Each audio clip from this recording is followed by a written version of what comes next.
When we talk about cancers of the liver, the vast majority of cancers that arise in the liver are actually metastases, so a spread of a cancer where the primary site is elsewhere, but with spread to the liver.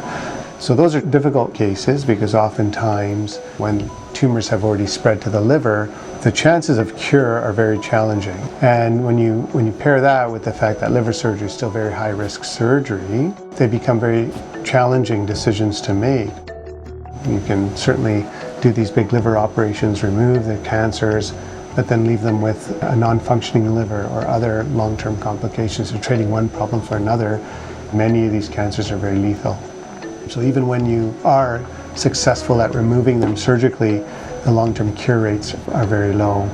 When we start doing these types of operations, obviously very important to know whether we are actually providing the benefit that we're hoping to for these patients. So the kind of research looking at population level or population-based studies has been really important.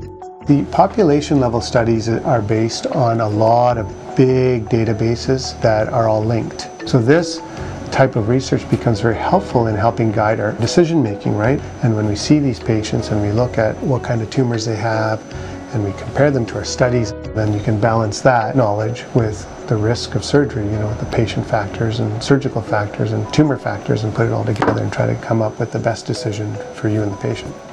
That has to be put into the larger context of patients' values, their expectations, and what they want to achieve in their life. And that comes from asking the right questions and doing the research and getting the answers and then deciding what you should be offering your patients.